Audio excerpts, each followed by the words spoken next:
or what you call the angiogram procedure. May na-angiogram na ba sa inyo? Wala pa? Talagang malulusog ang mga lolo't lola ko. Dala yan ng insure.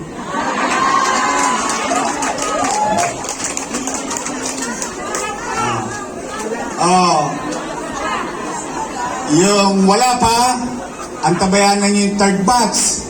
O baka kasi mabagal yung inyong tawag yung submission. Pero konti na lang ang natitira. Wala na po problema ang Maynila sa pagbili ng gatas. Ang may problema, yung kumpanya. Naubos lahat ang paninda nila. At napag-alaman ko na yung insure imported pala yun. Hindi pala yun nagagawa dito. Galing pa Singapore. Kaya pag naubos, umorder pa sa Singapore. But anyway, going back, mahal po magpa-angiogram. Baka may kakilala kayo. Ipagtanong nyo kung totoo ba yung sinasabi ni Yorme. Pagkatapos natin mag-angiogram through the help of PGH, UPPGH, and other partners in DOH, and National Government Hospital, kalaunan, malay ninyo, magkaroon na tayo ng angioplasty. Alam niyo po ba ang ibig sabihin ng angioplasty? Yung tubo, parado, ibubuka, lalagyan ng barbula, tuloy ang daloy ng dugo sa puso. Napakahalaga po sapagkat isa sa mga silent killer na sakit sa ating mundo, hindi lang sa Pilipinas sa mundo, ay ang atake sa puso. With proper diagnostic equipment at maagap, katulad ng programa natin ngayon, maagap na pagtugon sa kalusugan ng ating mamamayan, mas hahaba ang buhay. Mas mahaba ang buhay para sa mga single, may chance pa. Sino ba sa inyo ang single na ulit? Marami naghahanap pa. Ang gusto ko, lagi kayo malusog. Ang gusto ko, lagi kayo masaya. Kasi mahirap na nga yung buhay, ayaw ko ang gobyerno maging bahagi pa ng konsumisyon ninyo. Gusto ko, pag pumunta kayo sa pamahalaan, kahit papano may tugon. May tugon sa pangangailangan ng kanyang mamamayan. So, ngayong araw na ito, nagkakasama-sama tayo. Dahil, maganda ba yung health center nyo? Social ba? Mas maganda pa sa Makati? Kasi malapit lang tayo sa Makati. Maganda-ganda. Meron nagsabi sa akin, ang pangalan niya, Let Sarkal. Siya po, na-angiogram, na-angioplasty. Ang sabi niya, sa privado siya, hindi ko nababanggitin yung ang bayad niya 1 million pesos. Alam naman natin, mahal ang angioplasty. Pero nung nakita niya yung cut lab natin, hindi raw ganon yung makinang ginamit sa kanya. Mas maganda raw yung sa atin. So, ang punto ko sa mga nakaluluwag, halika na, tipirin nyo na yung pera nyo.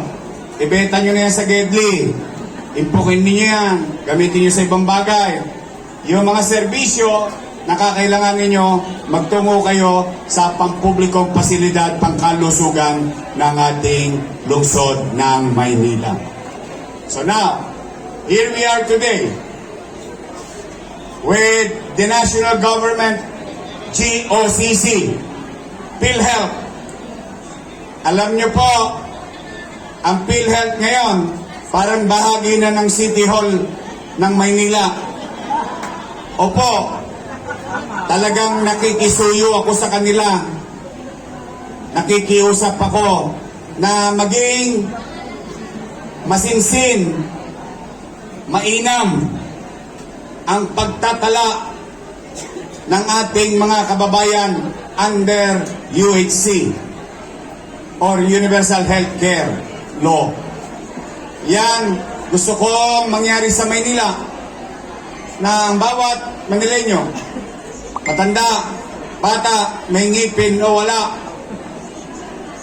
mayaman, middle class, mahirap, gusto ko maging bahagi kayo. Mayor Honorable Isko Moreno, kasama po ang ating City Vice Mayor Honorable King Atienza, kasama rin po ang Officer in Charge City Health Officer Dr. Grace Padilla, at kasama rin po ang Vice President of Pro-NCR Dr. Bernadette C. Lico, kasama rin po ang ating Acting Branch Manager of Pro-NCR North, Ma'am May Rebenito Villa.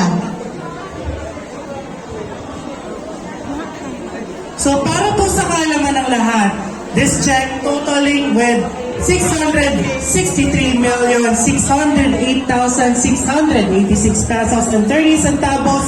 Ito po ay cumulative claims. Kasama po dito ang hospital claims ng 6 na hospital ng City of Manila. Kasama po dito ang claims ng animal bite centers ng 6 na health center at 3 hospital ng Maynila. Kasama po dito ang claims ng TB dose ng 20 health center ng City of Manila at ang capitation fund po ng Yakap Clinic ng 44 na health center at 6 na hospital ng Maynila. Totaling 663,608,686 pesos and 30 centavos. Mabuhay ang Maynila! Muli po, palakpakan po natin silang lahat. Tayo po ay magagawad ng ating Certificate of Accreditation. So nais po namin tawagin si Naomi Locanan, Medical Director, para po igawad ng Certificate of Accreditation ng Philippine Health Insurance Corporation here. Yan po, upang magtuloy-tuloy po bago po magtapos ang ating programa, pakinggan naman po natin ang closing message ng Vice President of Philippine Regional Office NCR, Dr. Bernadette C. Lico.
Yes po.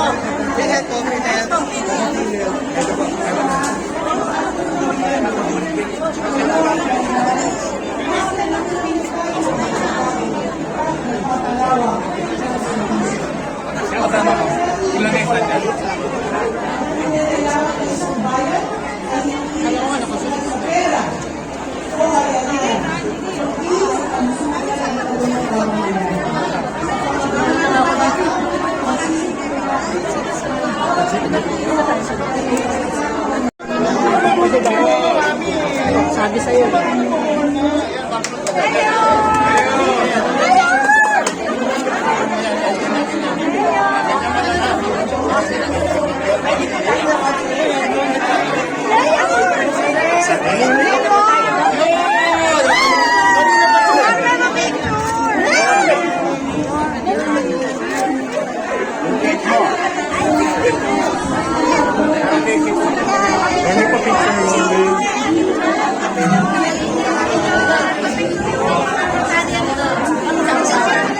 Sign your next. Sign your next.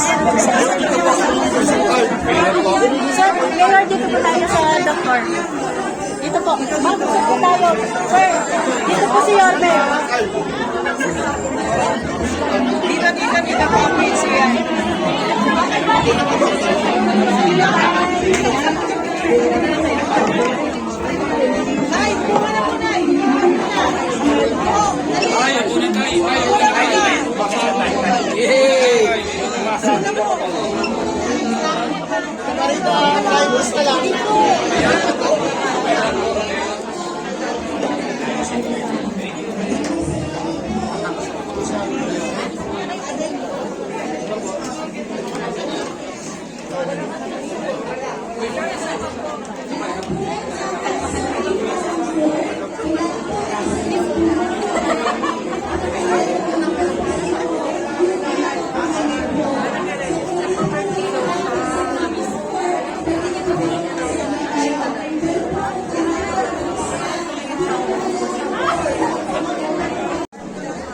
Consultation na tayo. Ito na po tayo sa consultation. Ang ganda. Doon sa kabila po. Parang sa silip lang, silip. Kung ka na dyan. Pwesto ka lang. Pakilala kita. Hi po, Conji. Wala si Conji.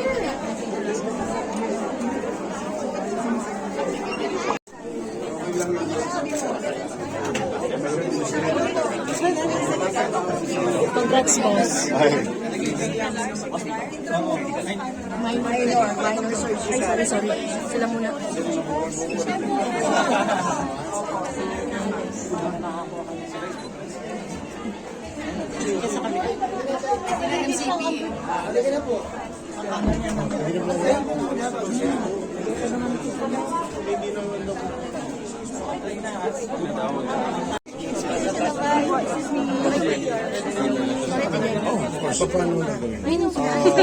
Ba't ka pupunta? Yung mga tao natin dito, yes. Tara.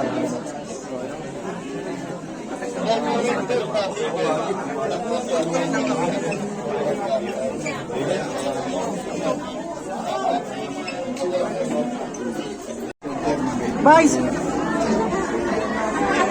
kumusta na po si Madam Beng?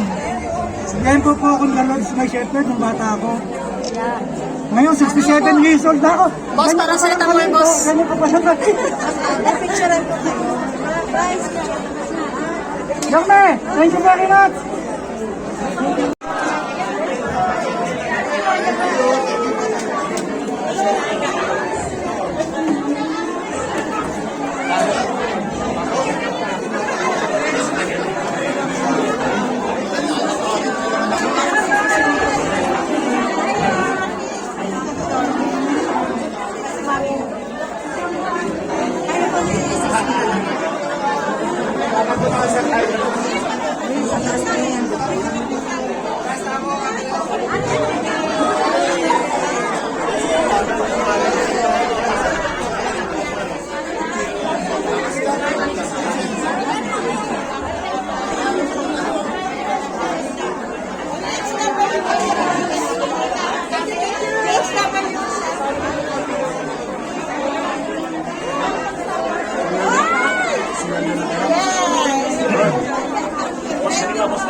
Dito na kayo na uwi?